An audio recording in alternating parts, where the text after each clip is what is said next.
We'll get started then. This meeting is being recorded. Yeah. Thank you.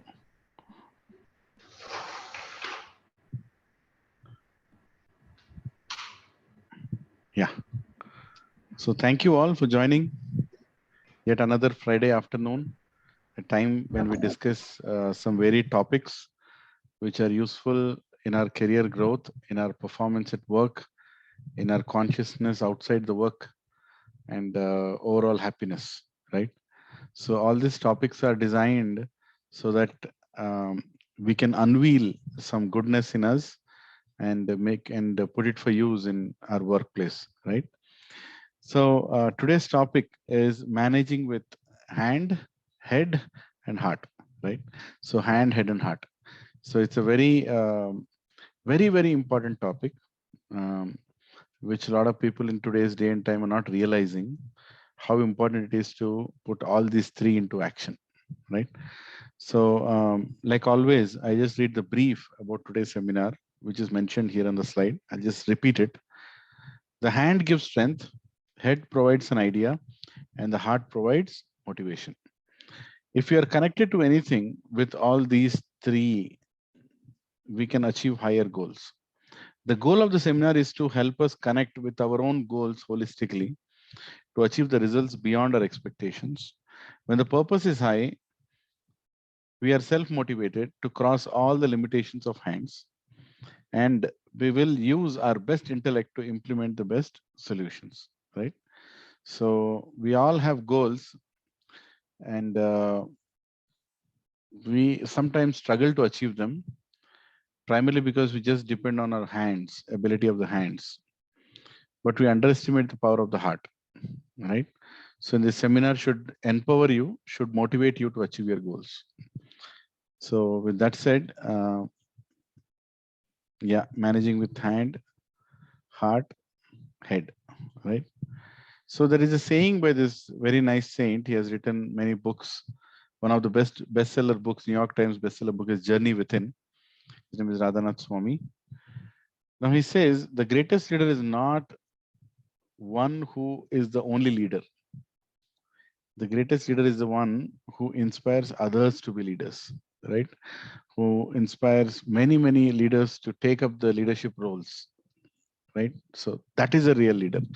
Not that, okay, there was one leader who was great. No, that's not the mark of leadership, right? So in today's topic, we are going to briefly cover these topics. We'll start with connecting these three things: hands, head, and heart. And then we will discuss about how to get the best hands, best heads, and hearts to work together, right? How do we make them work?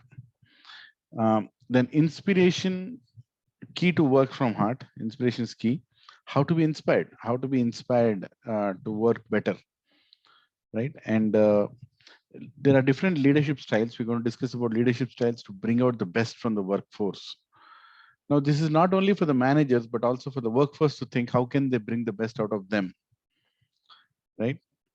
Then what happens when hands, heads, and heart comes together? What is the magic that happens? And of course, Q&A as we go forward. So today's seminar can become boring if we don't participate and actually don't apply our heart, right? So I humbly request everyone to discuss and exchange your thoughts as we go slide by slide. Don't wait till the end of the presentation. Okay, so let's begin. Connecting head, hands, and heart. So before I say anything, I want to hear from all of you. What comes to your head? What comes to your mind when you discuss a topic like connecting hands, head, and heart? They're already connected, right? Your head is already connected, your hands are already connected. They're all connected to your body. You also have a heart. So what is that connection we're talking about here? If you can share what comes to your mind, then we can get started. Whatever comes to your mind, please share.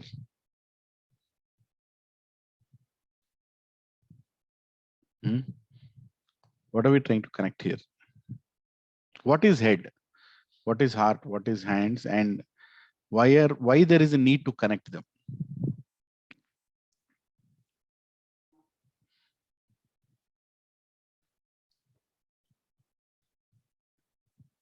Any ring, any bells are ringing?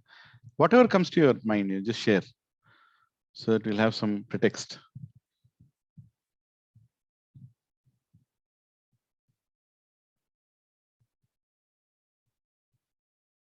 Okay, let me ask a question. Are your hands, head, and heart connected? You think they're connected?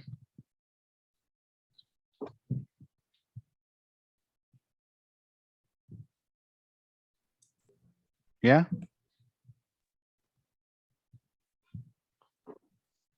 Yes or no? Heart and head is connected. Heart and head is connected. Yeah. Okay. How about your hands? Hands are also connected to your head, sir. Yeah. See, physically, they are all, as physical objects, they're all connected, right? A hand is there, heart is there, head is there. But most important is in our activities, in our day-to-day activities, are all these three things connected? That's my question. How many of you are performing activities during the day where all these three things are connected?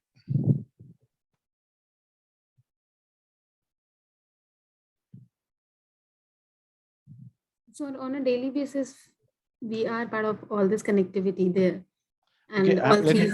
let me ask you a question. Sure. How passionately you love your job?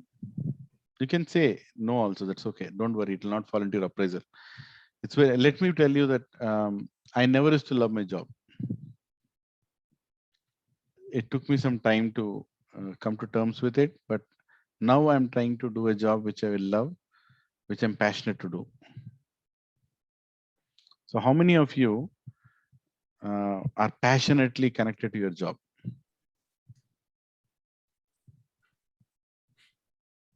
I am so. Yeah, okay. Asta is saying yes, she is. Anybody else? Passionately connected. Like if you don't get up and start your job, you feel that you're missing something in life.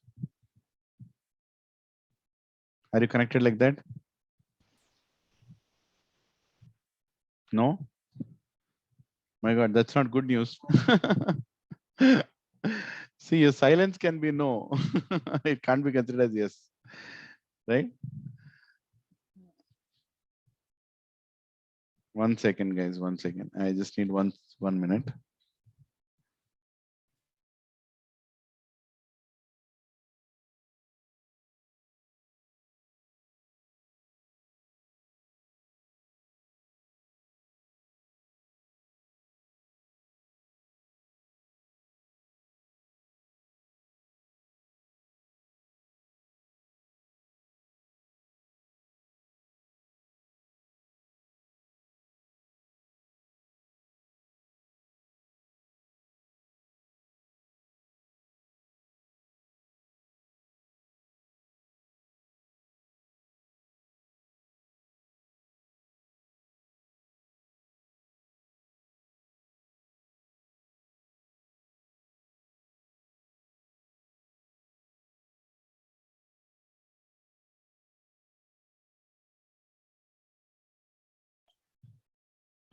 Yeah, sorry about that. There was some disturbance in the flat. I'd asked them not to do it during 2 to 4, but they're still doing it. So I thought I'll just send a message. Yeah. So guys, think aloud. I want you to tell me, are you all working with all your heart, head, and hands, all three of them at work?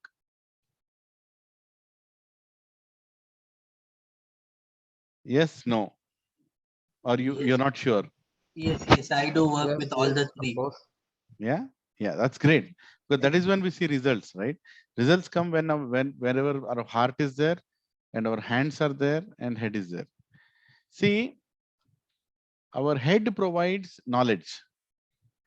Hand provides the techniques to apply that knowledge and make things happen. And heart provides the passion to do it. The passion to do it, right? All these three things are very important. You have passion to do your work, but you don't have more, proper techniques. You're not putting your hands, right? You don't have proper design. You don't have proper strategy. That is all part of your hands. And you have passion to work, but you don't have knowledge. You don't have information. That is your head. So you have information, but you don't have passion to do. You have information and you also have technique, but you don't have passion to do. Doesn't work, right? So it's very important that we as managers and as employees, or whatever role that we are playing in life, we should have all these three things in whatever we do. What are those three things again? Hand, head, and heart. Head, Right? heart. And heart. Are we clear on this? Okay. Now let us spend some time. Unfortunately, our education system, a stupid education system, has made people think, is even now making people think that working with hands is undignified. Isn't it? People, for example, if there is a person who does hands-on work, is considered to be undignified. You know, we should use our head, not just hands. You know, people with low scale workers work with hands, right? Intelligent people sit in AC offices and do programming or do management functions, isn't it? That is how our education system is designed today. Am I speaking sense? Is that true? Right? How many of us have been told in our schools that, okay, finish your education and go and do some hands related work, become a carpenter, become a painter, become an artist, become a what do you call that, somebody who does hands-on work, right? Why to speak like that? Why to speak that much? The most highly paid people in the office are the people who don't do hands-on work, who are just talking and managing. Is that true?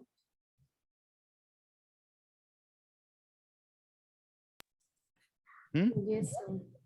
Yes or no? Yes. Isn't it? So actually, our education system has gone wrong in a very big way, right? Especially the education system which British has introduced in India, keeping aside our Vedic education, is they've insisted more on using head than hands, right? What happens? I want to ask you a question. What happens if you use your head and not your hands? What happens? What are the disadvantages of using head but not your hands?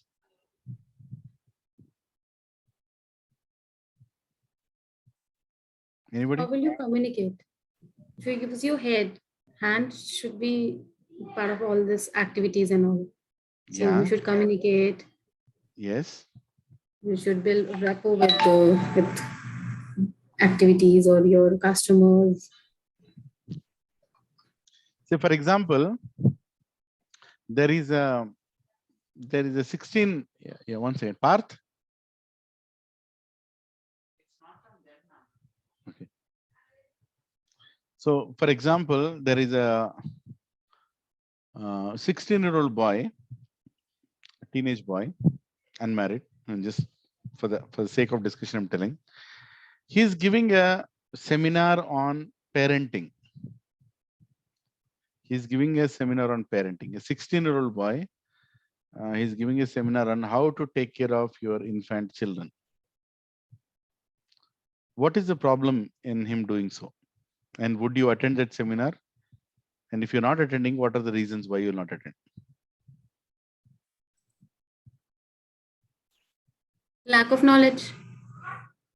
But Experience. he's speaking. Most of the things that if we are attending seminar, we search about experience, his personal experience and all. So 16 years boy, topic on parenting, it's totally a different thing. It'll be weird, right? We all find it a kind of weird topic. Arey, tu hi bachcha hai. You are a bachcha, you know what you're talking about, bachche, right? Right. Isn't it? Yeah. So hands, application of hands on the ground doing things is very key for somebody to apply his head. Otherwise, there is a big disconnect, right? But unfortunately today, a farmer, is farming job. If somebody does is getting paid 50 rupees per hour. He's also applying his hands only in the soil, in the earth and everything. But the same hands, when I'm applying on a computer, in the office, I'm getting paid 5,000 rupees an hour. Right? Because we see, but unfortunately, the farmer, what he's producing, we're all eating, but you can't eat a computer or a software. You still need a farmer to produce, but they're not given enough importance in today's society. It's very unfortunate.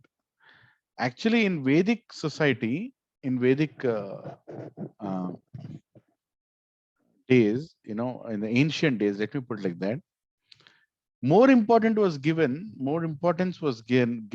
to the knowledge one gets from the nature than from books, right? And so bookish knowledge is good, which comes from the scriptures, not human written books, God given books, scriptures. But most important knowledge is coming through your hands, your experience, right? How do you teach patience to a child? How do you teach a patience to a child? That beta, please be patient. How do you teach? Ask him to do gardening. If he does gardening, automatically patience will increase, right? Well, how many of us are doing gardening today? Our gardens are in small balconies, small pots. That's it. How do you learn patience? Patience comes when you have to wait for the results, right?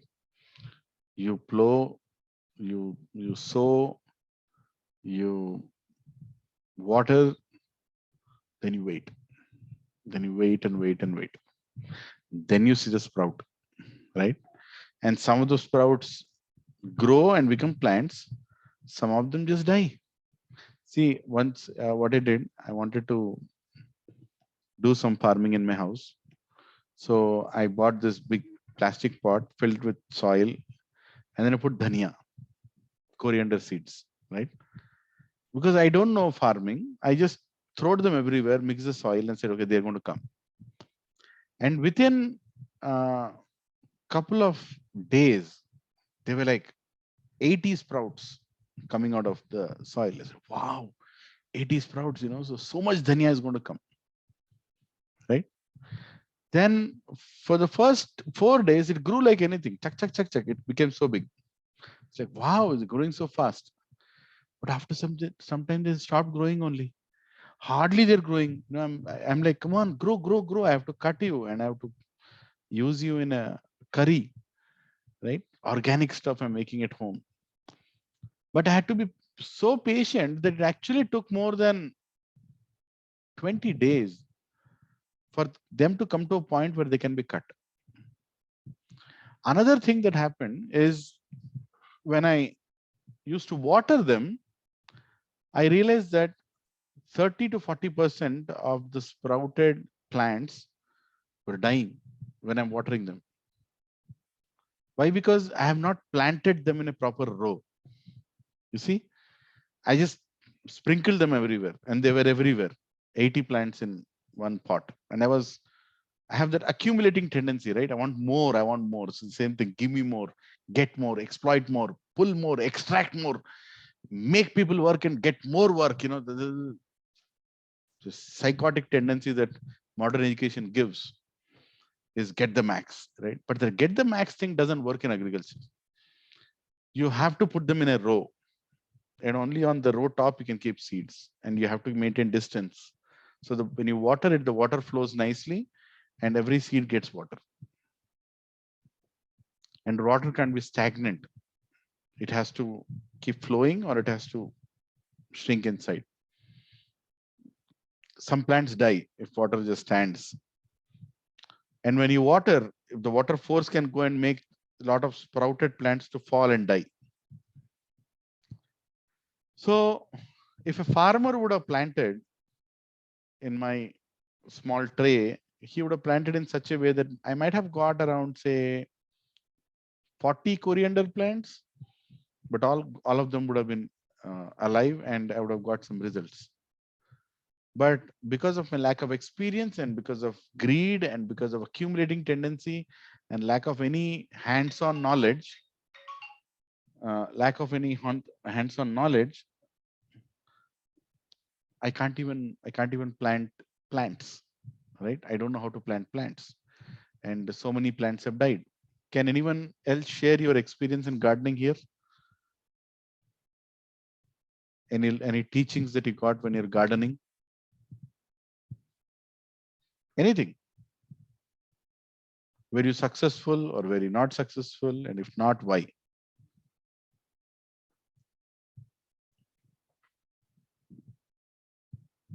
Does anyone do gardening here?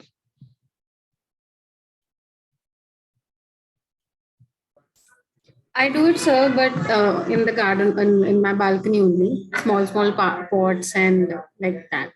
Not that much. The coriander seeds or this, Yeah. just buy some plants and just put it in pot. So do you learn patience when you do gardening?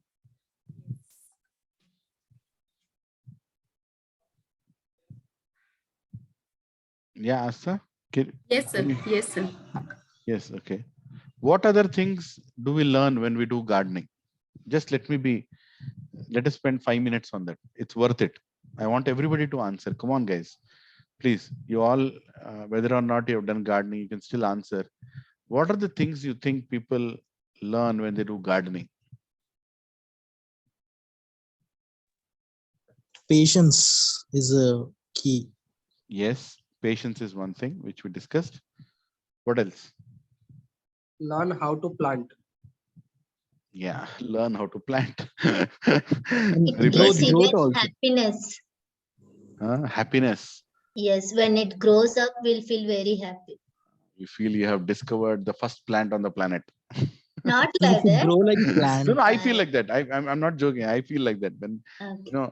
for the first time as a child, I had to do a small science experiment in my 8th grade, and I got a battery, and my father told, get the small bulb, put 2 small wires to the battery and on the bulb.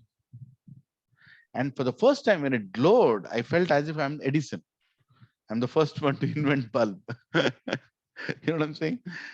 So you get that feeling. You get that feeling when you actually do things with your hands, right?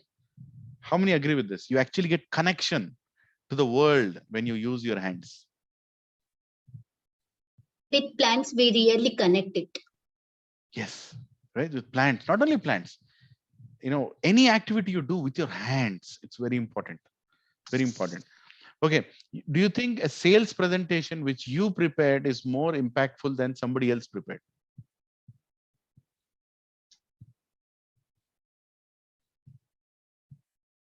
Could you repeat the question?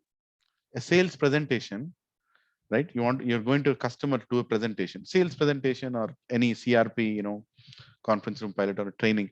A presentation with you prepared is more impactful, or you borrow somebody else's presentation, you do it? Which is Prepared by more? ourselves. So why it becomes so impactful? Why? Because we know very well what we had done and what to be. You know the flow. Yeah. You know how you want to do it. You already planned for it, and you're hands-on. You're hands-on. Your hands have made it. I'm telling you, there is a connection. When you do things with your hands, there is a big connection. But unfortunately, today's education system is not giving that much importance to the hands. Actually, if you all want to be great at your work, you should go and do some hands-on activities, whether or not they are related to your work. Don't see everything that has to be related to the work. For example, I have seen in US, while I worked in US, Westerns are very good at it, connecting the head, hands, and heart. They're very good at it.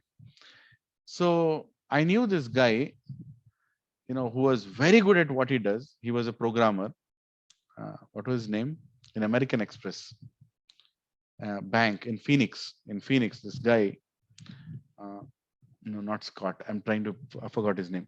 So one of the things he used to do every 3 months, he would go on a biker's ride, right? He was also part of a biker's gang. So, that big Harley Davidson bike that they keep, and, the big helmet, and, the gloves and the movie thing, right? I know what you know what I'm saying, right? So he used to do that. I wondered, how is it relevant to what he does? I thought it's just his hobby, but, he would go on this biker's ride for like 3 days. Practically, he had that whole thing. And then he would come back to office and he used to say, he used to work. And one day I asked him, so how was your time? He said, yeah, I do that because that helps me here. That's what he told. I do that because it helps me here. I was like, how would that help you here? He said, because I'm hands-on the bike, and I'm actually hands-on going into the woods, jungles, doing those big rides. I feel that I'm alive. I feel that I'm alive. I'm not dead, right? I'm alive. Life is there. I'm connection to the earth, connection to the sky, connection to the nature, the hands-on things that I do. And that confidence, that life comes at my workplace. When I come and do programming, when I come and do presentations, when I come and do a lot of things in the office, the energy that I derive out of doing things hands-on helps me do my work better. It's very difficult to understand this topic, especially we Indians who have been trained to not use our hands anymore. Do engineering, do doctor, do this software, whatever. We have been not explained how important it is to use our hands. It's very important. So we have to teach our children to use their hands to connect with nature, use their heart to connect with people, relationships, and then use their heads to form ideas for happy living. We are all busy making ideas for happy living, but unfortunately, we are not living happy, even though we get a big house, big villa, big flat, but we're not happy because we don't have good relationships and we don't have good hands-on work. Are you all with me so far? Yes, Lakshmi. Yes. Yeah, you're following? Yes, yes. Yes. It's very important. We are not hands-on. Somebody likes to play guitar. You're not playing that guitar. That's the problem. Somebody likes to play, saxophone. You're not doing it. Somebody likes to play tabla. Somebody likes to watch movies. No, not watch movies. Movies is nonsense. I'm talking about hands-on, right?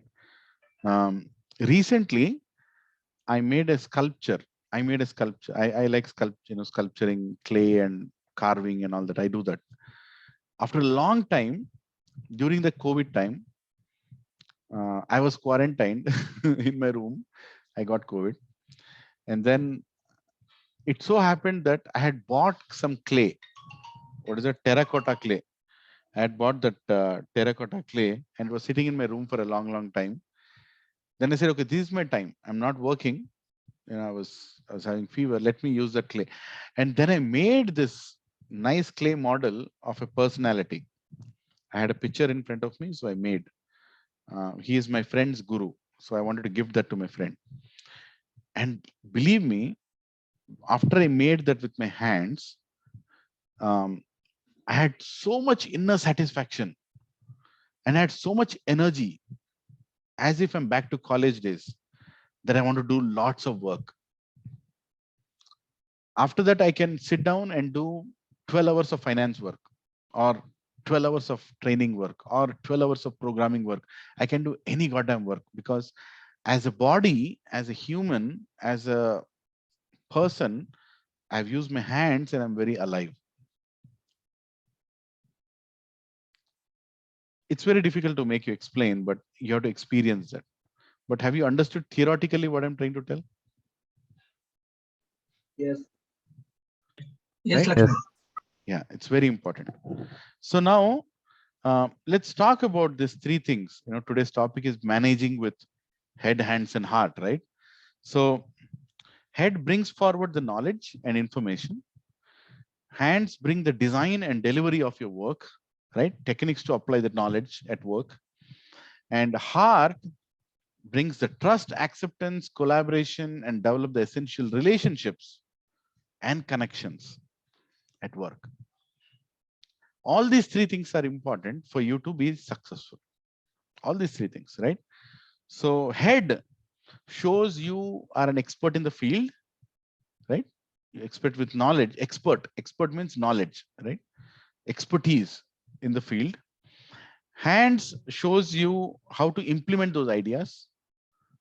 And head shows the human side at work, right? You also are a human being. You're not a machine.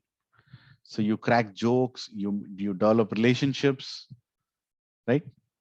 See, I often see great leaders are the people who come out of their cabins and talk to their employees and crack jokes, or they ask about their whereabouts, they ask about their life, and they have relationships on the floor, not just reported kind of relationships, right? So they work from with heart. They develop that. They use their heart also at work. They use their head also at work. They use their hands also at work. Now I'm going to tell you evolution of certain leadership styles that happened after World War II. After World War II, generals of the armies were very, rich. Army generals, they became very rich, obviously, big invasions, big wars, and big money. So they had so much money that they felt that I don't want to work for anybody. Let me create work. Let me, what do you call that? Let me employ people, right? So they came up with a management style called our heads and your hands, right? A leadership style called our heads. We will tell you what to do and you should do what I'm telling, right? So what are the pros and cons of this style? Can we discuss for a few minutes? What are the pros and cons? Our heads and your hands. What are the good things about it? What are the challenges about it? Can you tell?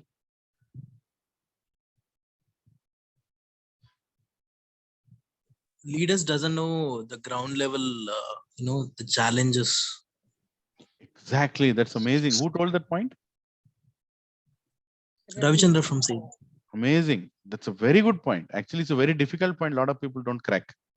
I've done this seminar many places. They don't tell this point until the end. It's very nice. Yes, you told the main point. Leaders, they speak, but they don't know the ground reality. They don't know the ground reality. Yes. Next. What are the pros and cons? Our heads, your hands.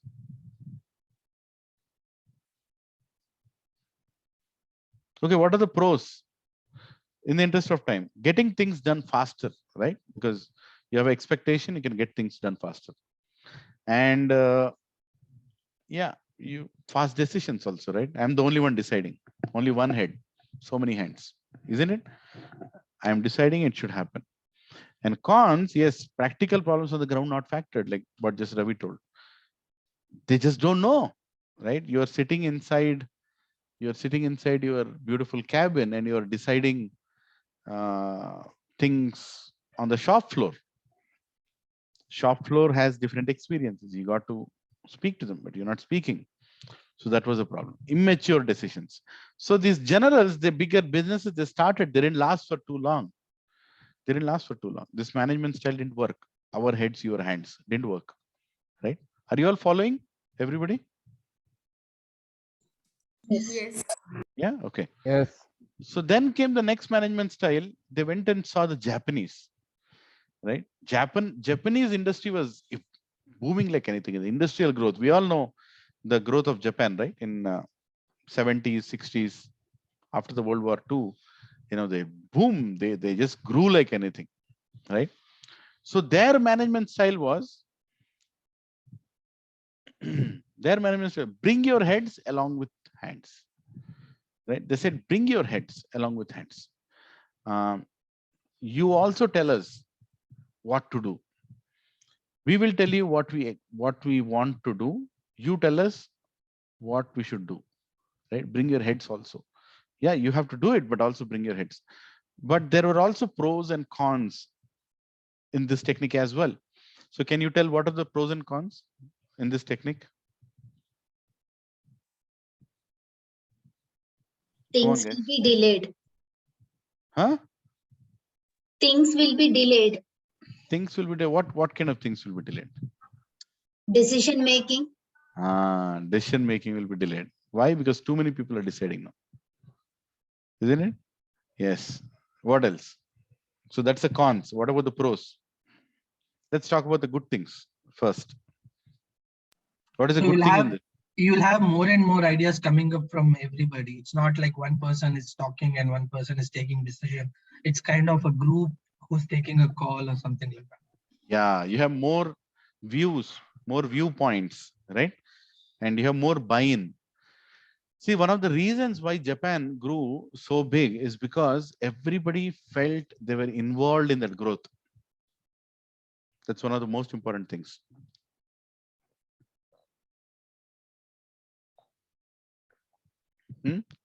They all felt that they were involved.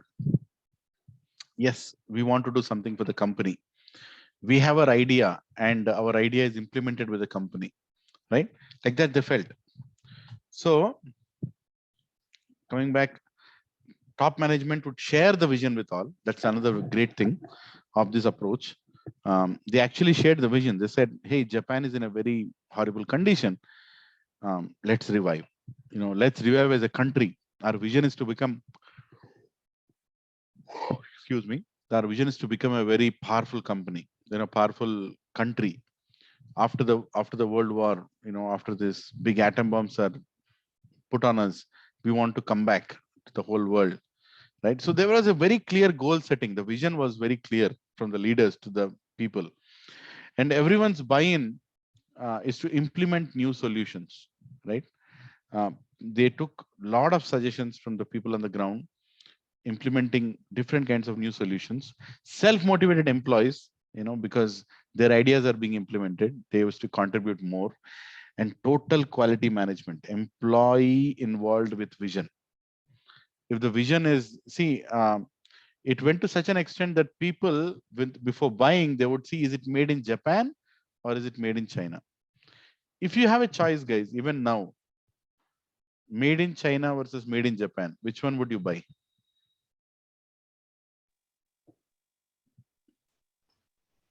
Made in Japan.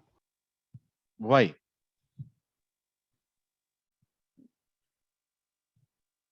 Because of quality. So you have that thing in your mind, right? That if it is coming from Japan, it has to be better quality than China. Is that true?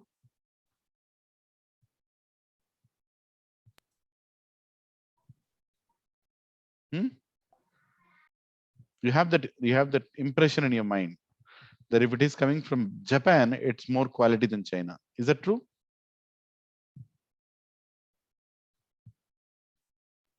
Yes or no? Yes, of course. Yes. sir. Yeah. But where is it coming from? Where is that Head. impression coming from? From our head.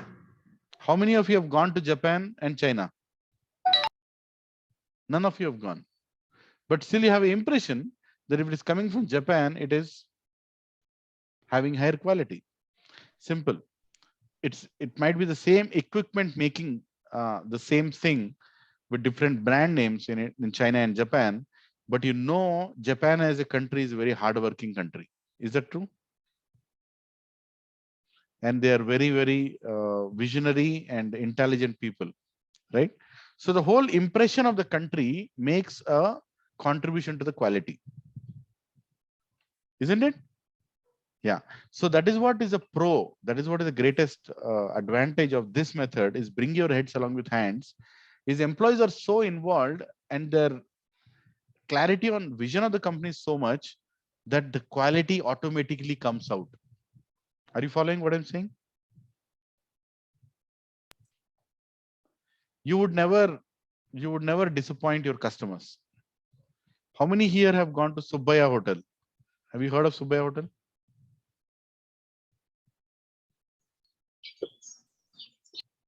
No, yes. Yes, we heard about that. Okay, how many of you have gone to Subbaya Hotel in Kakinada?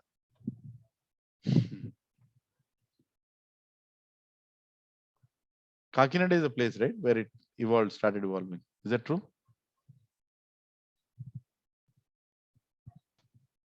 Okay. See, I think in 2000 or 99 or 2000, when I was doing my CA, I had a assignment of going to Kakinada, and I was supposed to review certain accounts of a power company, and the power company's name was Spectrum Power, Spectrum Power Plant. It's in Kakinada. It was 2 days assignment, so I went, and I was given a guest house to stay in the campus, Spectrum campus. And then, sorry, I'll just mute somebody who's, yeah. So then I went to this plant, and there one of the employees told me, Lakshman, I'll take you to a wonderful place. You have to come with me for lunch. I said, see, I don't have time. Only for 2 days I've come. Whatever lunch you give in the canteen, I'll have it. Right? He said, no. I'll have to take you to Kakinada, Subbaya Gari Hotel. I didn't know ABC or what is Subbaya Gari Hotel. No, then he took me there, and the best part of the hotel is what? I am going to ask you if anybody has gone to that hotel. What is the best part of that hotel? Most attractive thing about the Subbaya Gari Hotel? Receiving. Receiving, yes, you're right there. What else? The way they serve the food, they keep asking. The way they serve the food, they keep Hospitality, asking. basically. Hospitality, yes. See, that's the point, right? I mean, you go to hotel to eat, but you're happy not for eating, but for how you're treated. Is that true? So surprising, right? So surprising, isn't it? That you actually are going to the hotel to eat. And you should, the first 2 things that should come to your mind when you talk about a hotel is for food, a restaurant rather. A restaurant is for food. You go to eat food there. You don't go there to talk to people. You don't go there to do any other activity. Food. Food is the base of your selection. But what are the first 2 points that came out today? When I asked what are the qualities of Subbaya Hotel? Receiving, serving. Receiving and serving. Right? Receiving and serving. Because in these 2 activities, it is not your hands nor your head. Head is about what all things you can make for somebody to eat. Hands is about how nicely you make them. But heart is about how you receive and serve them. You following what I'm trying to tell? Heart is about how you receive and serve them. That makes a very big difference, which is something that today's people are not being trained at all. Our educational institutions, none of them are teaching how to develop good relationships with customers, with employees, with people on the floor, and actually find that happiness. You all with me? Yes, Lakshman. Yeah. So what are the cons of this? What are the cons of this technique? Yeah, as the picture shows, too many chefs spoil the dish, right? Too many heads complicating the solutions. That is a problem. And management heard all but implemented none. Oh, thank you for your suggestion. Wow, what a wonderful suggestion. I don't think we can implement it. Too many things now. Do you think if we do that, will the employees be motivated to give more suggestions if they see that they are not being implemented? And is it even practical to implement every solution? It's not practical either. So this also failed after some point. Not as bad as the first one, but eventually they saw the technique is good.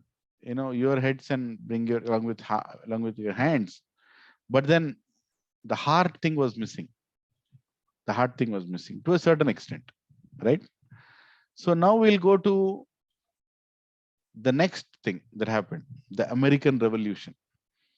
American Revolution is another thing. Get the smart and get rich. That was a leadership technique, right? Get the smart, hire the smart people from around the world. Create a Harvard, create a Stanford, create a MIT, create a UMass, create a this university, that university, and then say, okay, all the talent of the world come home here, and then we'll become rich, right? That was the like capture market by hiring the right talent. That is the leadership style of America when they started, right? What are its pros and cons? Let's discuss for a minute.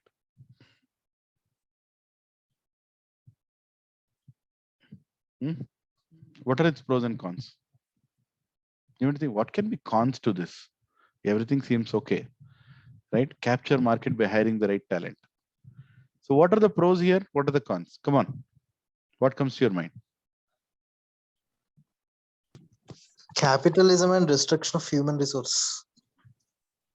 Can you elaborate that a little?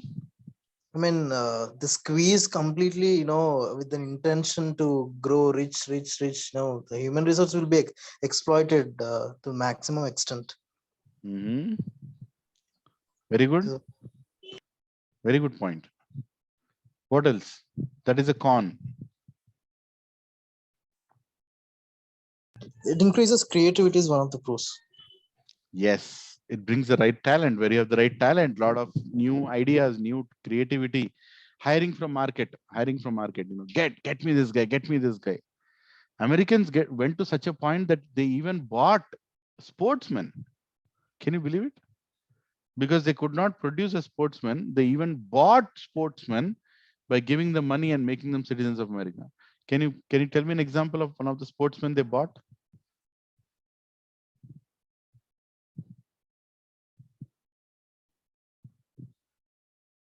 Anyone remember any of the sportsmen they bought?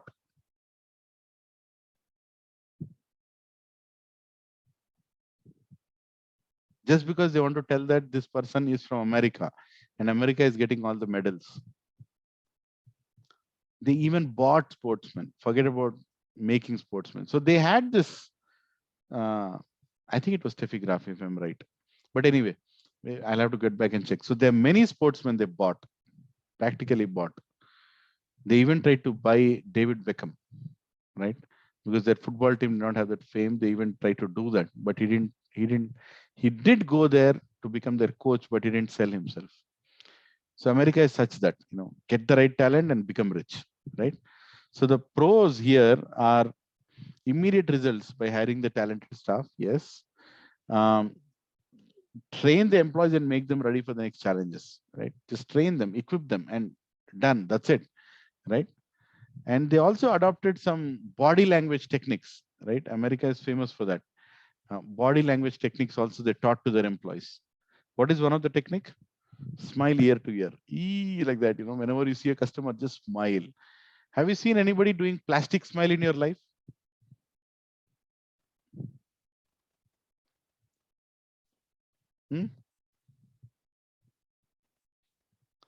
Just for the sake of smiling, you smile.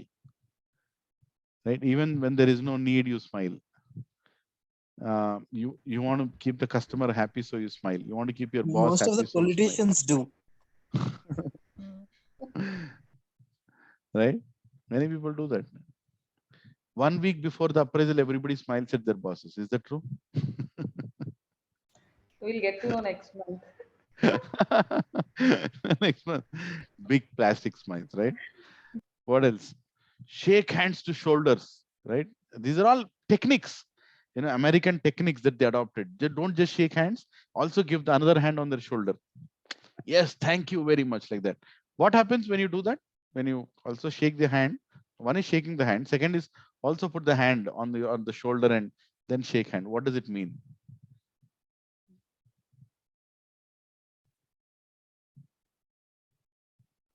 Don't worry, బరువు వేస్తున్నాను.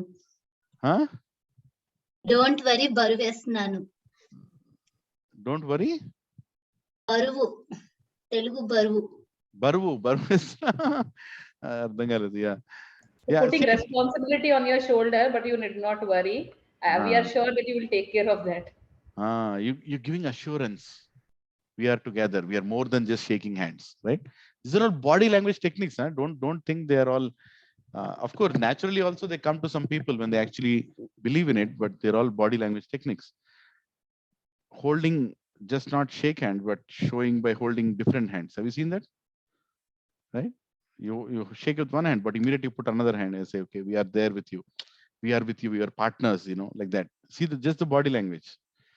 Another body language was when you're talking to the same gender, you sit in a row. When you're speaking to the opposite gender, then you sit opposite to each other, right? Like opposite to each other, boy and a girl, or a male and a male, or a female. These are all body language techniques that actually got business also. They actually got business. They actually made them win big deals, right? American Industrial Revolution, all about externals. Just so what is so special, right? Everything they want to make it special by giving the experience, right? So what are the cons with this problem? In spite of doing all these techniques, in spite of hiring the right talent, key employees left the company for better money, isn't it? I gave them better body language. I gave them the right money.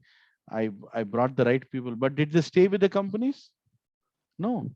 Only external transformation, nothing internal. Only external transformation. Nothing is there internal, right? That is the problem.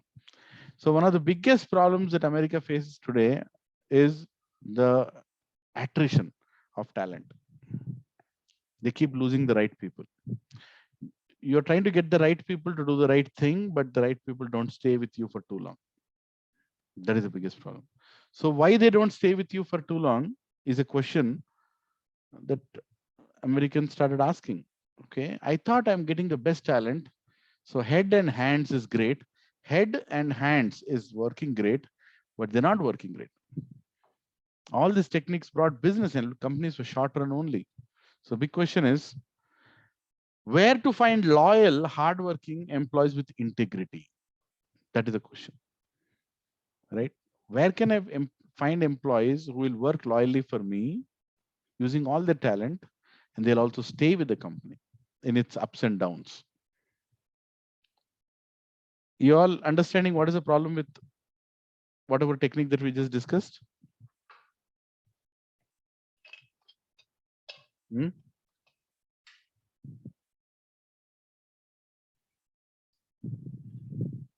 Any comments? Yes, Lakshman, we got it. Any comments? See, we are hiring so many. We meaning companies are hiring so many talented people, but they're not able to retain them. So the formula of hiring to get things done is good. Not saying it's bad, but the end result is people are leaving. Maybe one is job satisfaction or motivation, lack of motivation. Or maybe the job satisfaction is not there. Yeah. It's just work, nothing else. Simple. Hands, head. Yeah, What they're about- not doing it from the heart. What about the heart? Yeah. Where is the heart? Right? That's the problem. Right?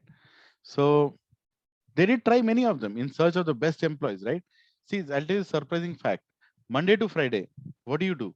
Monday to Friday, you work hard and make money. You make money Monday to Friday. Is that right? But on Friday evening, you look like this. Right? You actually made money. You made money from Monday to Friday. Why you should be like this? But surprisingly, Saturday and Sunday, you spend all that money and you look like this. So if money is the important thing that gives happiness, you should be more happy from Monday to Friday. Why are you more happy Saturday and Sunday? Do you feel any contradiction here? Yes. People switch jobs for money, right? Infosys listunara, Cognizant listunara. Oh, TCS, are they giving now? Okay, I'll also join. For what? You joined for money. But Monday to Friday, you're not happy, even though you're earning money. You're happy on Saturday and Sunday when you're spending that money. Actually, when you spend the money, you should be more miserable. Isn't it? You're losing money. The whole purpose of why you join the job is to make money. So what is the thing? Employee is inspired to serve his family by spending everything, but the same inspiration is not there when he's serving the company. He doesn't see his job as a service to the company. He just sees it as a via medium to get money. But when he does a job at the house for his wife, for his children, for his parents, that is service. And he actually enjoys doing that service. But he doesn't enjoy doing it to the company. Because his heart is on Saturdays and Sundays, his heart is speaking. On Monday to Friday, only his hands and head is speaking. If you bring that heart into Monday to Friday, how nice your life will be. Is that true?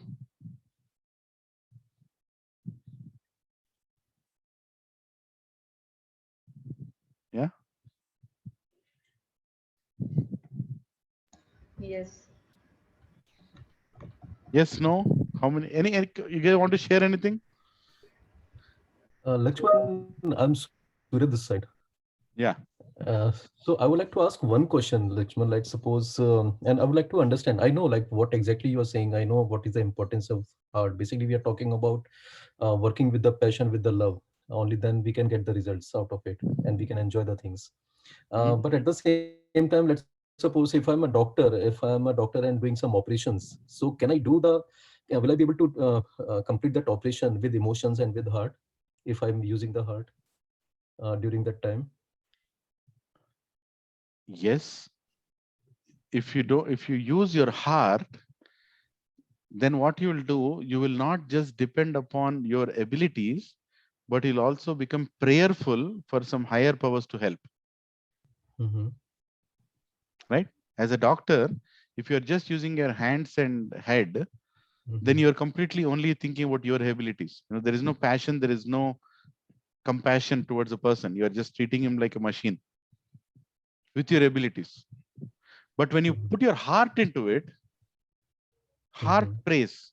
You not only depend, immediately you also pray. Before entering the operation theater, you'll also pray to God that please help this person. That should always be there, right? Right? And the heart makes a big difference. Big difference.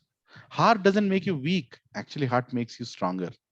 It's a misconception people carry that, oh, when you think with heart, you become weaker. No. When you bring your, like I'll tell you, in the time of Corona, people who had a heart aligned with the company grew the companies. Absolutely. People who were just aligned with their heart, with their heads and hands, close the companies. Right. Somewhere I was reading like we should serve the company like not like an employee. We should think like you are a CEO of this company, and your objective and the company's objectives are very much aligned. Yeah, because you're working from your heart. You want to do something. Like I'll tell you something. Wait a second. Where is it? Yeah. So I'll tell you, this week was very nice for me because I did not have this presentation already made, right? Working with hearts. And can you see these notes? See these notes? Yeah. Yes. Yeah. See all these notes. It took me like 2 days to make the presentation that I'm showing it to you today. Right. So was my week filled with happiness? Of course it was happiness, because I'm also learning something. Otherwise we can enjoy. I would not enjoy. I would not just enjoy doing my debits and credits. Exactly. Right. I'm waiting for the Friday. So I show people what all I learned and how it will make others benefit. Right. Yeah. Things we get the results when everything is in harmony. Exactly. Exactly. Yeah. Pawan Garu, you're on the call. Sorry, I just know. So you want to add anything, sir? Here? No, good. I am listening to people. They're interacting. I'm finding it more happy today by listening to the call. And good, yeah. His question is right. So to answer to that, where do you find happiness or sorrow? Your head will not give happiness or sorrow. Your heart will give that. So when a doctor is operating, he should operate with passion. He should operate with respect. he should operate with responsibility and love. That is coming from heart. Yes. Very true. Wonderful. So with heart, what will happen? You're adding your value to your life. And that is not coming from head or hands, that is coming from heart. So absolutely don't go with movies. ये मुन्ना भाई MBs बोलता है कि heart से काम करो या head से काम करो, that doesn't matter. End of the day, your heart is what will govern your head and hands. Yes, The equilibrium of all of these three is the success mantra in your life, basically. True. Yes. So Yes. if you mix up that Monday to Friday and add Saturday to Sunday, every day, if you think it is Saturday and Sunday, you relax for 1 or 2 hours, your Monday to Friday will be more efficient. You're combining everything, you're living every day is the concept. And we will be more productive if we are doing with heart. So we will be more productive. We can achieve much more like in less time if we are doing with our passion. I don't know. I'll say you'll be more satisfied. Let's not use productivity and all. It might be, but you will be more satisfied and you have a meaning to live. Yes, true. But sorry, Lakshman Gar, go ahead. I didn't want to. No, thank you. It's good. I just saw you, so I No, thought that's I'll fine, ask you to comment. Sure. Yeah, I like the energy going on. So I kept Yeah. myself muted. Yeah. Okay. So see, companies, they tried their different means, right? I mean, they tried to make the workplace as home, right? Okay, they saw this Monday to Friday you're at workplace, Saturday, Sunday you're at your home. So you're very happy when you're at home. So I'll try to bring the home to the office. Some people even try to do that. I mean, a lot of people like Oracle, Google, what did they do? They brought informal. Okay, come with your chaddi banyan, and come and sit and work. No problem. Whatever you wear, we are okay with it. Whatever you want to do in the gym, we provide a gym also in your workplace.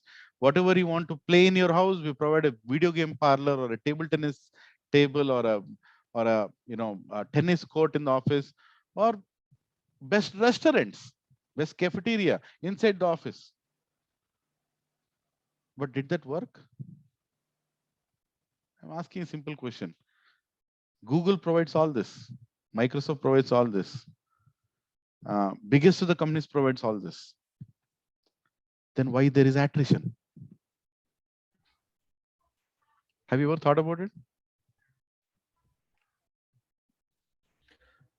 Somewhere I feel like they still did not understand that it is not the home, it is a heart. They still didn't understand. They brought home to office. They brought the home environment to office. But the heart is still left there. They could not bring the heart. Right? People still didn't get connected with. They only saw the externals. Oh, good facilities. Oh, good. Oh, good. Oh, good. Oh, nice. That's what people get attracted to. But ultimately, when you go there, a lot of people leave that company also. Because they ultimately understand, hey, I can't work at a place where my heart is not there. And where and how do you bring? So the next slides, next presentation, next part of the presentation the same is, thing. Huh? I'm saying, Lakshmi, we are doing the same thing. When we are going back to home, we are carrying our work and doing the work at home, and vice versa. So yeah, we're not enjoying anywhere. Yeah, you have to understand that. Did this attract sincere, loyal employees with integrity? By putting all these facilities, did they attract, what kind of employees did they attract? Did they attract employees with integrity? Did they attract sincere employees? Did they attract loyal employees? No, they just attracted people who want to enjoy. But they realized that real enjoyment is not with all these facilities. Real enjoyment is where my heart is. Right. Lakshman, when you get the right context, right, you can share the example that we discussed last time. You remember that example? Head count versus heart count I shared with you. Can you share, sorry. No, you don't remember that? No, I'm not recollecting the exact words. If you don't mind, please can you see, share? I was in one of the leadership meets and one of the HR asked me, hey, are we doing great with respect to HR? And the company that I worked is a Fortune 50 company with unionized.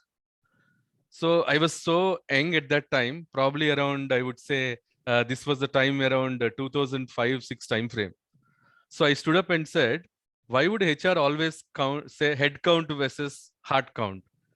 You'll be doing good if you say heart count instead of head count. And that is what the US Fortune 50 company, they killed me to an extent for saying that the unionized stood up and then there was the agitation and all of bigger things. So this example I shared with you, I don't know whether it's the right context No, or not. no, Yeah. it is. Of course, it is. So everybody looks for head count. Even Swati looks for head count, not for heart counts. So, but I'm proud to say that Lauren has heart counts rather than head counts. I remember you sharing this with me, With Pawan. you, right, Swati? Yeah. Yes, yes. And that day the union woke up and they said, "Why do you call us head counts? We have hearts, we are not heads." Karke. Lot of agitation happened at that time. So, and then my VP came running and said, "What are you? I mean, what is that you're going to ignite?" I said, "I don't know. I don't like somebody calling me head count because my heart is also valuable, important. I'm giving my heart to you guys, not only my head." Anyways, I didn't want to hijack this one, but go ahead. No. It's nice. Come on. The whole point is to share our experience, Pawan. Yeah. We have to share these things. This is what is the seminars of Friday for. Share the experience. Yeah. Thank you. So, cheap and best. Does it really exist? We want the best employees, right? Best employees means loyal employees, employees with integrity, and they're actually going to stay with us. In the ups and downs of the company, they're going to stay with us and they'll keep their hearts into it, right? Do they really exist? Right? Because I can't attract them with facilities. I can't attract them with money. So how do I bring that heart? That is a bigger question. It's $1 million question. So management gurus, they research the Indian Gurukul system, right? The Indian old Gurukul system, right? Where there is a guru and there are disciples.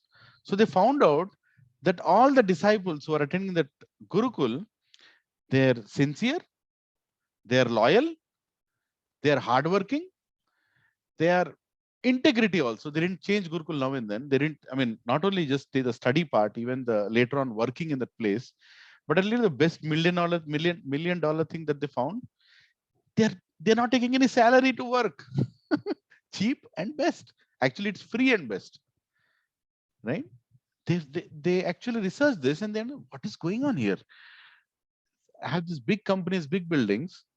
I'm still not able to attract the right people, but these people in the past and even now are attracting the best of the people, and they're not even paying them. They're working for free.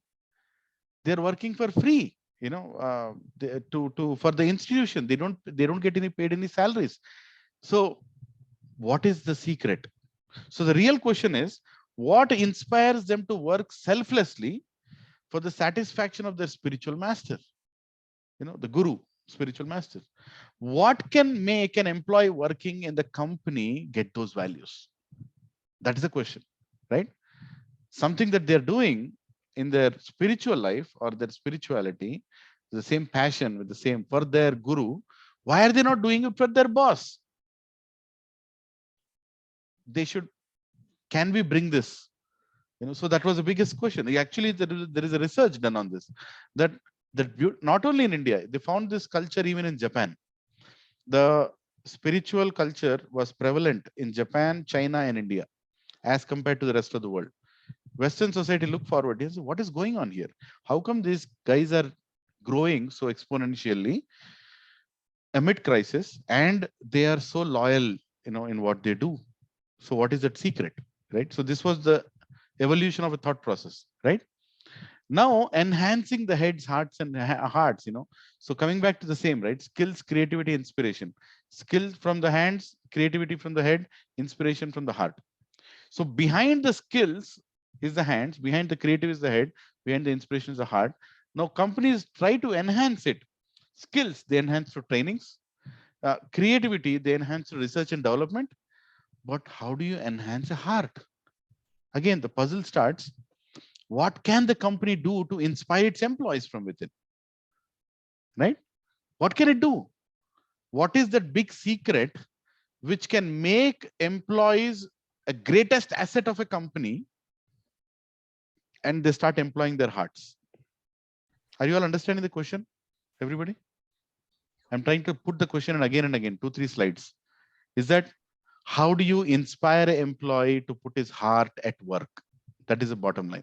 How do you inspire an employee to put his heart at work?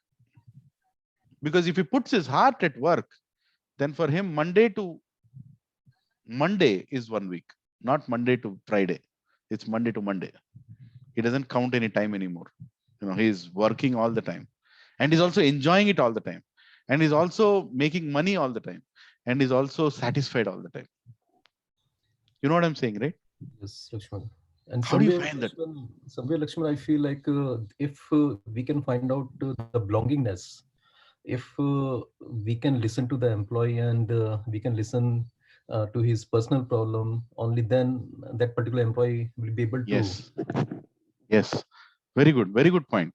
You have to have the human touch. You're basically saying, where is the human touch? Are we treating people like people? Are we using things and loving people, or are we using people and loving things? Two different things, right? Right. Are we keeping projects before people? Are we keeping people before projects? What are we doing? And in longer run, that's what makes the big difference. That's what makes the big difference, right? So let's go forward. Now we'll talk about the solution. So how to inspire people from within? That's the whole point. Our seminar is coming to a logical, big solution aspect now. We talked about different styles of management. We talked about how companies are trying to inspire people. We talked about the connection between head, hands, and heart. Now we know that there is a need for head, hearts, and heart to be connected, and we know that companies need it. So how do you bring that together? How do you bring that together? Right?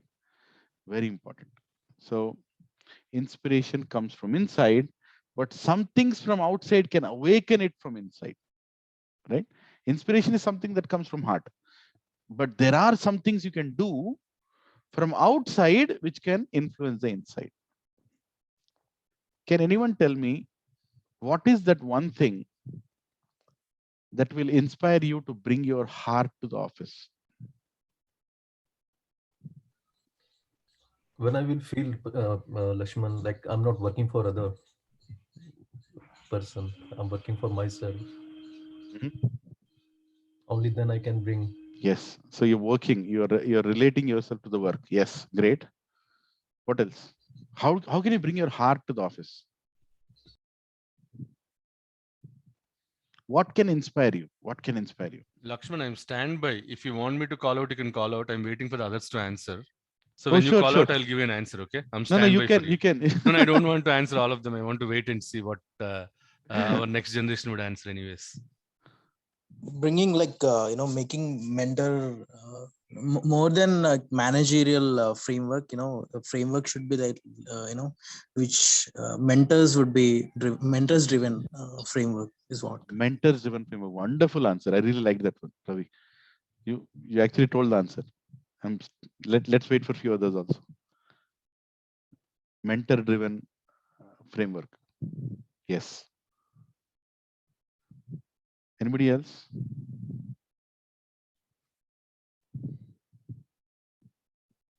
Learnings what we get in the office by interacting with every top leadership team or with the managers, mainly for learning purpose and enhancing our skills. So learning from your seniors. Is that right? Correct. Yeah, very good. Durga, is that DP Durga Prasad, right? Yes. Yeah. Establish rapport and seek empathy with your teammates. Establish rapport and what was that second thing you said? Seek empathy with your teammates. Seek empathy. Empathy. Yes. Sympathy and empathy. Empathy is when you actually put yourself and do something about it. Yes. Correct. Yes. Amazing. Yes. Very nice points. I'm actually amazed. Guys, I'm really feeling this class is very nice as compared to my last class. I don't know how many of you attended the last one. I was literally shouting, guys, speak out. It's so difficult to present when nobody speaks. This is so nice. Good participation. Okay, so Pawngar, you want to say something? I think most of them are told. Yeah. So I think end of the day, I look at how do I inspire the employees through obviously the mentorship, the motivation and coaching. End of the day, it is not me who is getting or doing or you who is getting everything. It's a teamwork, and that respect should be given. And as a leaders, we have to own the careers of the employees, is what I would say. Wonderful. Thank you. Yeah, I see. I talk to the team members to understand their human touch. The word, I like the word human touch. So we'll have to do that. It is not the work that we own, we own employee end to end. The Yes. 1-3-5 year strategy. How do we improve the employee? If tomorrow the employee doesn't learn anything, it's the leader who needs to be blamed, not anybody else. So how do we motivate? How do we mentor? How do we coach and correct when required? Is the point that I would share, Lakshman, to an extent. Wonderful. Actually, I felt as if you all have already read my presentation when I was doing this research on, a real leader can inspire everyone. That's the bottom line. When you have the right leaders in your workplace, they can bring the employee's heart from his house into the office. That's it. To have the right leader, right? So a leader means he works with his superiors, peers, and his subordinates. And how does it work? With the superiors, love to work with the superiors. He loves to work. He doesn't have any problems. Respects and looks forward to learn from his peers. He respects his peers also. And he also wants to learn all the time from his peers. And he inspires the subordinates with his character and example. Two things, character and example. Guys, very, very important. Both are seen, both are visible. Character and example, right? So when you have leaders like that at your workplace, automatically employees will bring their heart to the workplace. But if you just treat people as in people and just say projects, then there is a problem.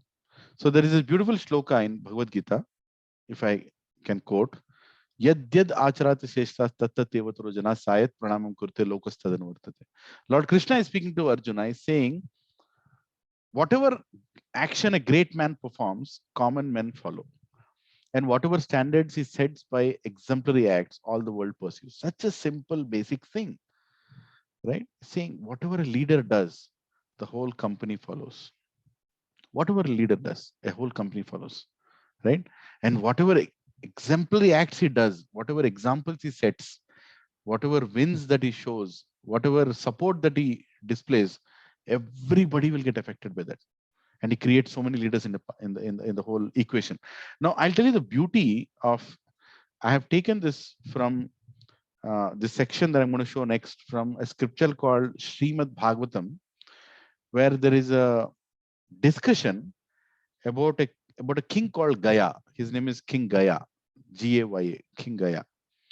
And it is a 18,000 shloka big book, right? And there is this 5th canto. In that, I've seen this and I was amazed that a king does 4 activities. Here, the great sages are speaking that the king does 4 activities. And the king is none other than the manager on the floor, right? For us, king is manager on the floor, right? Or the leaders on the floor, right? Leaders on the floor. Now, leader doesn't mean you have to be a vice president or a manager. You have to, you being a lead, a team leader, also a leader. In fact, if you can inspire somebody else, you are automatically a leader, right? You are a leader. At your home, you are the leader for your children, right? So you're always playing a leadership role somewhere. So if you do these 4 activities, as per the scriptures, they are mentioned, these 4 activities, duties of a perfect leader. Can somebody read the first one? Anybody? Can you read the first one? To ensure sufficient food and shelter for all citizens. Toshana. It's called Toshana. Means to ensure sufficient food and shelter of all citizens. That's one of the duties of a leader, right? And the scripture says the second thing. Somebody else, can you read the second one?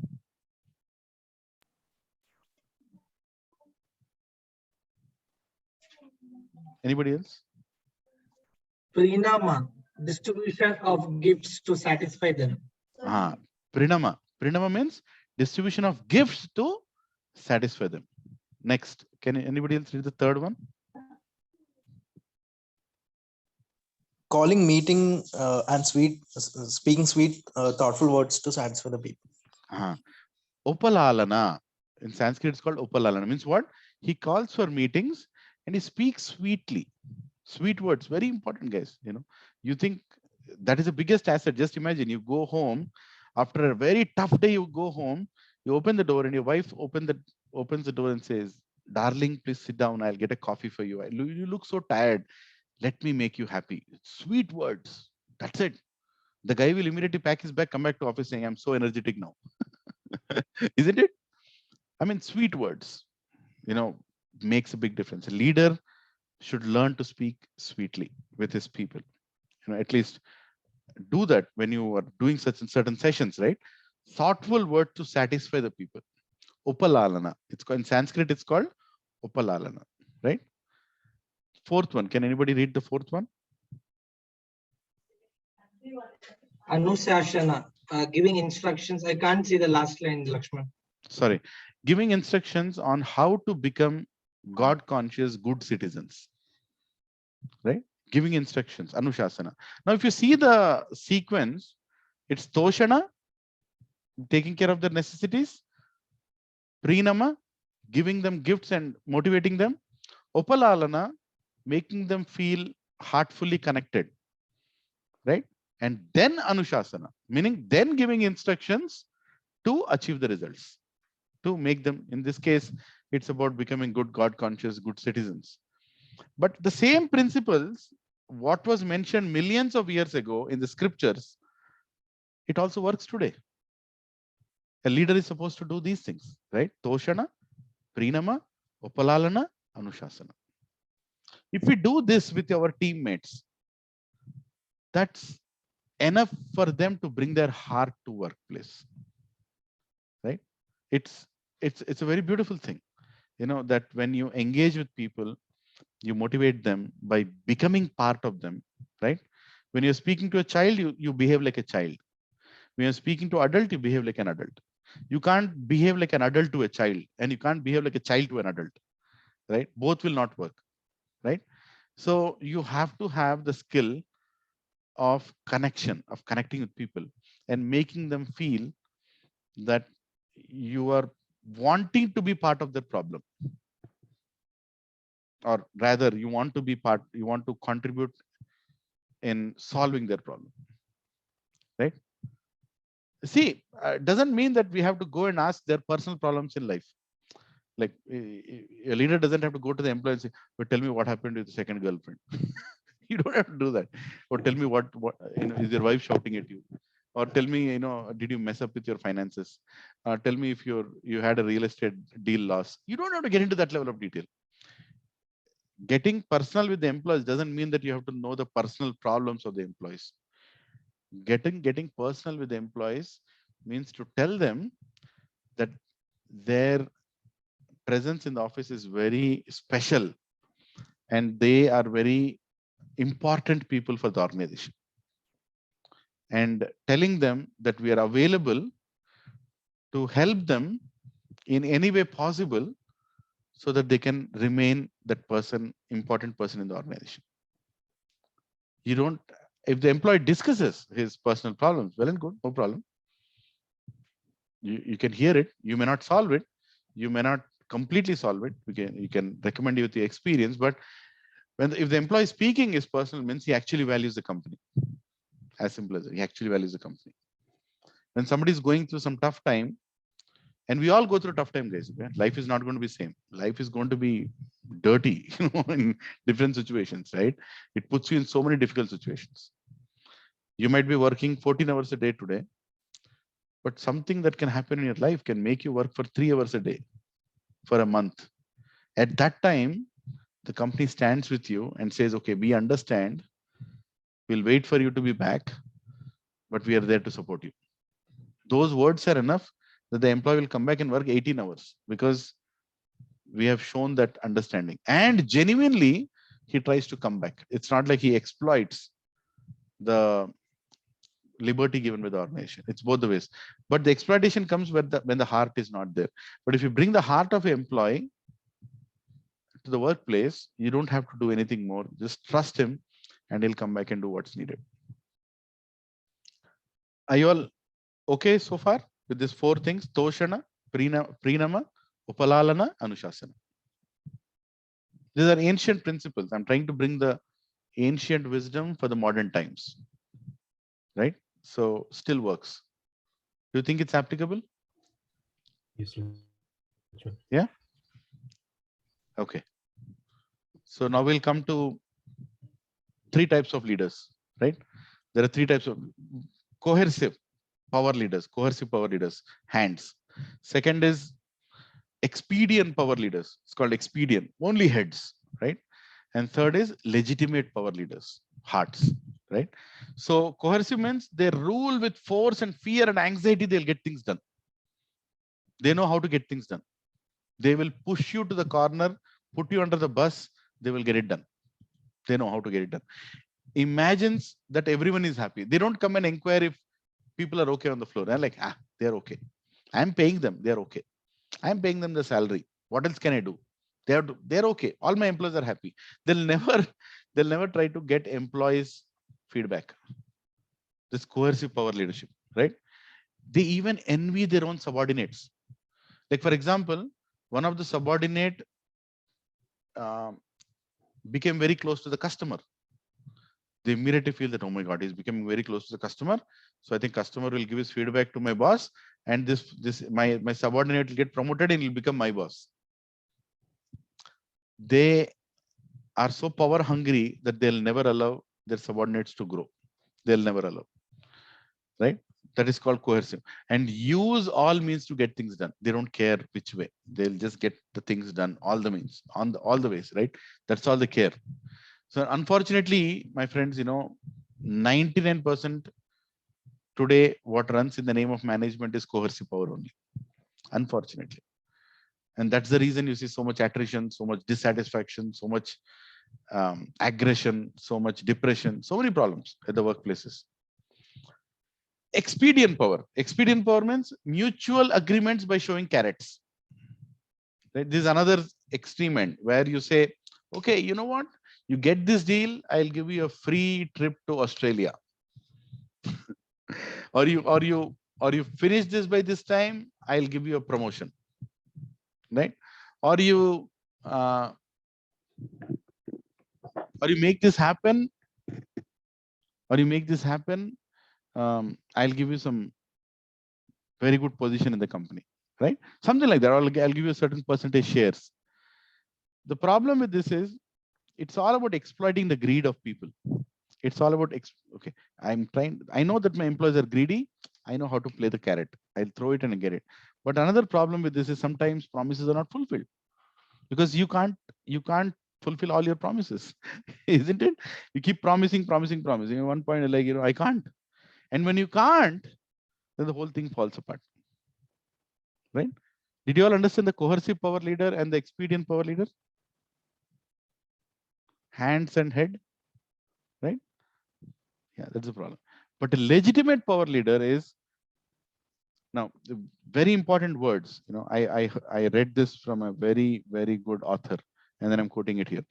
Based on spontaneous attraction to an exemplifying authority that commands respect through qualities and character.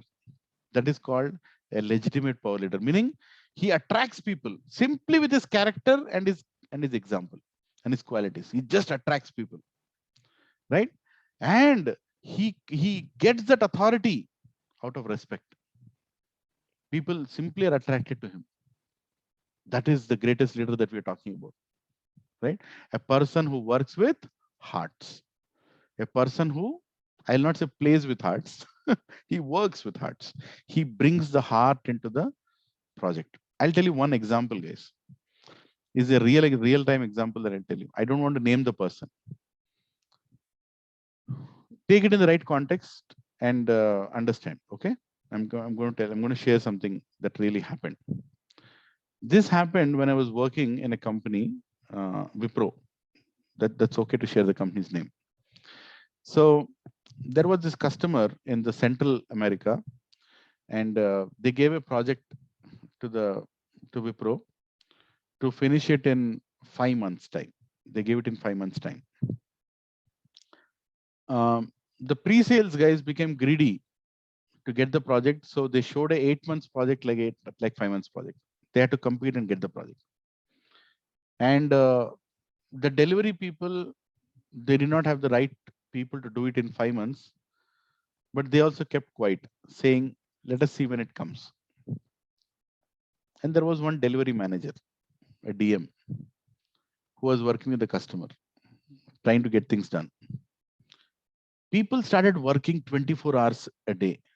There came a time when they were working 24 hours a day, and he saw that people were falling sick. They actually were falling sick, falling on the floor, right? And going to hospitals, because they actually loved that leader. The delivery manager was one of the favorite delivery managers of his team. So wherever he would go, he would take his team, and team also wants to work with him. So they were actually giving his 100%, their 100% for this delivery manager.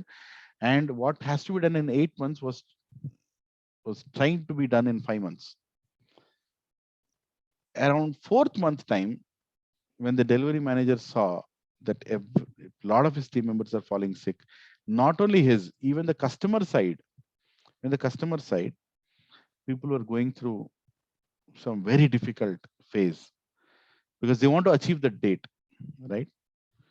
So this DM, against all the odds, see, if he goes and speaks to his top management in Wipro, they would say, no, you can't change the date. We have to go live, strategically, that guy knows Premji, he knows this, he knows that. It can go anywhere. The top management doesn't want to fiddle the relationship with the customer. And going and talking to the customer, it might mean that, you're inefficient, or, why did you are the people who quoted 5 months. You have to deliver, that language will come. So this person, he saw how much both the sides are suffering, and customer side manager also was not going up and actually telling the problem. Even the customer side manager knows that what they have signed up is not possible, may not give the right quality at the end of the day. He was also hesitating. This guy is also hesitating. Team is suffering. Both the sides, they are falling sick, because if you work 24 hours, what will happen? Your body will not cooperate. It will fall apart. But this guy, on the 4th month of the project, he kept his job online. It is like literally keeping his job online. He arranges a meeting with the customer, calls the business, calls the technology, calls the stakeholders, and he actually presents the problem without any hesitation, saying, guys, we are greedy, you are opportunist. We are greedy, you are opportunist. You took advantage of our greed and gave it, and we took advantage of the opportunity and we signed it. But at the end of the day, our employees are not going to be happy. For what we are doing, our employees are not going to be happy. And the product will not be put into use. So the same enthusiasm, because the people who are implementing it are the people who have to use it, and they're not happy. If they're not happy with the way it is being implemented, how do you think they'll be enthusiastic to use the product? And on my side, guys, I'm lifting my hands. I can't see my team going through enough. This much, I think. If it means we're taking the hit, we'll take the hit. But I'm requesting you, let's become humans. Let's look at each other like humans. We had certain greed and opportunistic thoughts. Let's come together and make this work. I'm not asking for a change request. I'm asking for a change of mind. Bring some heart into it. Let's fix this. And the meeting that it did was a historic meeting, that $1 million effect was taken across the board by both the companies, and they finally came up with a plan to add another 4 months, legitimately needed. And trust me, all those employees who were part of that engagement on both the sides were so much affected to their hearts that they actually finished the project not in 4 months, in 2 months. Because they felt that their superiors are actually caring for them, both the ways. Now, as I told in the beginning, take it in the right context, cannot happen everywhere. But this is one of the examples which I've seen practically on the floor, where a leader takes the role of a leader. Actually performs the role of a leader and proves that he's a leader by taking the risk, by his quality and his character, and he exemplified with his authority. Got the authority, and because people respected him so much. And look at the result. They extended for 4 months, but in between they said we can still do it in 2 months. They went live. They didn't use the remaining 2 months because they were so attracted by the decision, by the simple act of going and fixing it, seeing the human aspect and respecting every employee's situation and doing it. Right. So there are many examples. Like I'm not saying this is only the many examples. The big companies are big companies because there are some really great leaders sitting there. It doesn't just go by numbers. Sometimes you had to have that big heart to deal with the situation and, not only work with hearts, not only work with heads and hands, but also with hearts. Did you all understand the example that I just explained?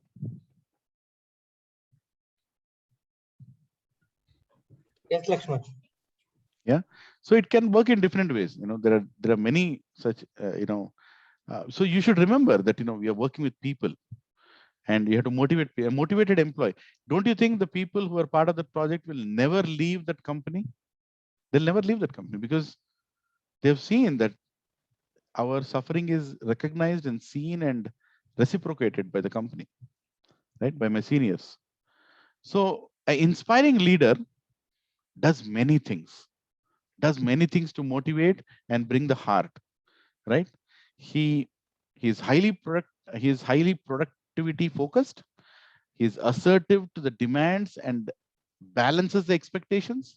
There is a demand, there is expectation, he balances them, and he attracts new challenging goals. Always he is putting new challenging goals. He is never happy with the way things are happening. He keeps adding challenges. Very important thing, guys. You have to add challenges in your daily life, at your workplace. You have to have. If there is no challenge, there is no meaning, right? Heart comes when a challenge comes. Demonstrates with example. You have to first prove it with your example. Can you do it? Supportive in both success and failures, right? That's one of the great qualities, right? And of course, higher and longer vision in all decisions. You see the long-term and short-term impacts. How you do? Encourages individuals. Encourages ISV. I say it ISV. Encourages what? Individual, spontaneous, and voluntary enthusiastic ideas. So when employees come with voluntary ideas, individual ideas, spontaneous ideas, immediately the leader recognizes it and encourages it. It doesn't take, cut them off. That's one great thing. Affirmative approach in hearing and implementing creative solutions. He's like, yes, don't worry, we will implement it. Give us some time. So he never discourages thoughts, of employees. He always affirms them and demands out-of-box solutions always, and sensitive about everyone's backgrounds and needs. Very, very sensitive about backgrounds and needs, right? He also does that. Now, finally, higher taste for results beyond numbers, meaning he is not just attached to numbers, he has a higher taste more than that, right? He cares for the consciousness of people. What else as a company he has achieved, even though numbers are not there, but are the employees becoming more loyal? Are the employees very satisfied to work with me? Are the employees motivated to encourage others to join, right? Ensured benefits to society at large. It's not about just making profit.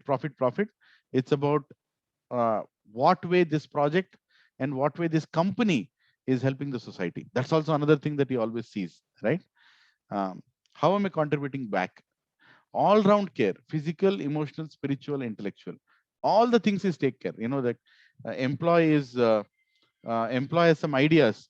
He has some physical challenges, emotional challenges, spiritual challenges, intellectual challenges. Some people are very intelligent. They want to keep experimenting. That need is also allowed to be done within the company. Intellectual requirements are also taken care, and respects everyone and does not expect respect back. This is very important. You respect, but don't expect respect back. That's a great quality that a great leader shows. And finally, traces all decisions to spiritual values. Any decision he takes, he makes sure that he is not compromising his value system. He is not compromising the values on which he stands. Right? He's not compromising. Meaning, I will not do these things, I'll do these spiritual values. We all have different spiritual values, irrespective of religion. So we will never compromise on those, even at workplace, right? So these together are the hands heads, and heart. Right? These are all the things that a leader does. And guys, when you as a leader do these things at your workplace, you hit the bullseye. You can bring the hearts of your employees to the workplace. If your employees are not putting their hearts, it's not because of the employee's fault, it is purely the fault of the leaders. And everybody sitting here, if you're freshers, don't think that my responsibility is gone. It's because of my leader. No, you also have to have the passion, have the urge to actually look for a mentor, look for somebody who motivates you at the workplace. You have to go and find your mentor, right? And you have to go and learn from that mentor and implement. Like a good leader not only learns from the superiors, also from his peers, like I showed you in the previous slide, the peers, and also respects his subordinates, right? And gives them and sets an example with his character and quality, right? So this is inspiring leader through hands, heart, and heads. So I think that's all I have. So anybody can share what you felt and any reflections, and we can conclude.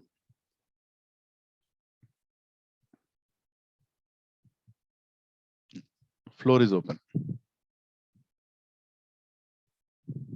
So what is the one thing you can remember from today's discussion? Managing with hands, head, and heart. Your takeaway point.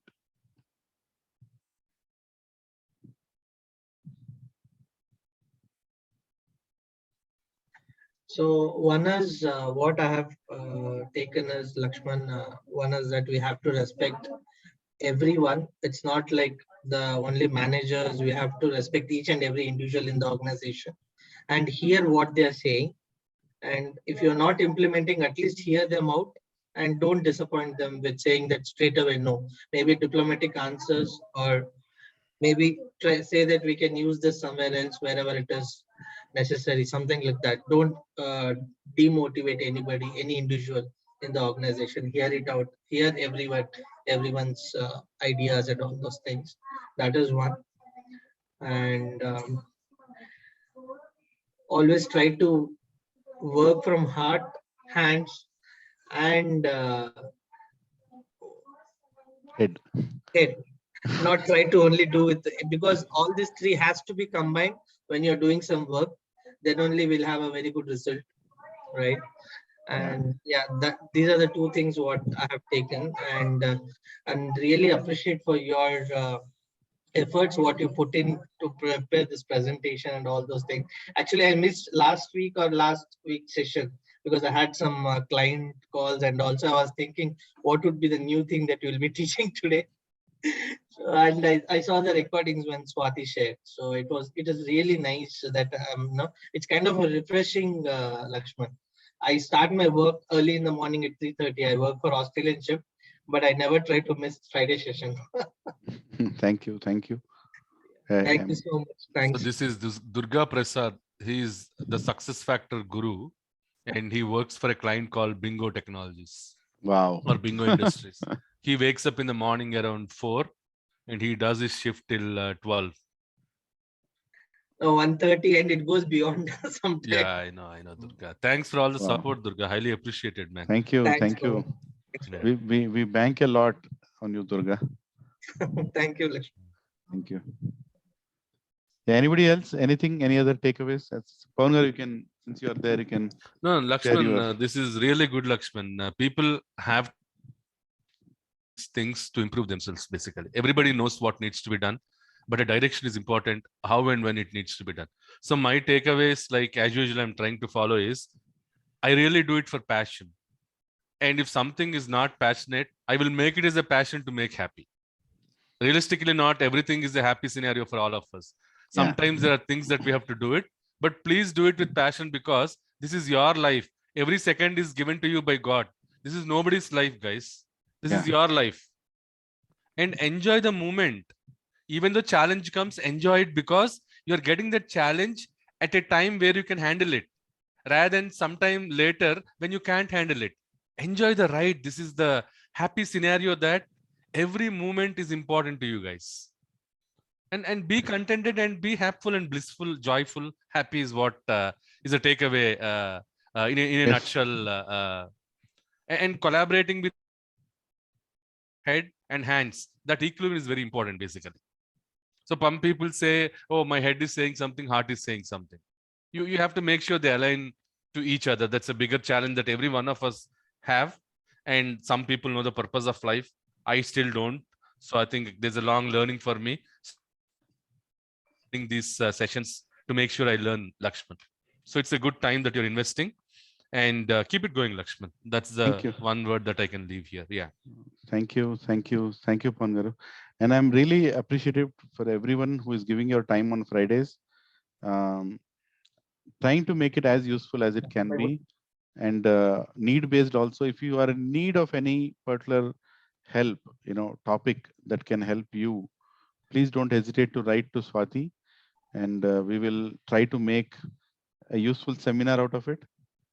Need is the mother of invention, right? So don't hesitate. Friday evening is your time that you will spend for your benefit. That's how I look at it, right? It's my time for my benefit. When I present it, I learn it also. Not that everything I say I have implemented in life, but hopefully one day my heart will be in the right place and implement it also, provided we act on it, right? So thank you very much, and I wish you a very nice upcoming weekend. A short month, early salary, so I have to work on everybody's salary. I think once you stop the recording, yeah, I have a few things to share. yeah, I can stop. Yeah. Yeah. Thank you.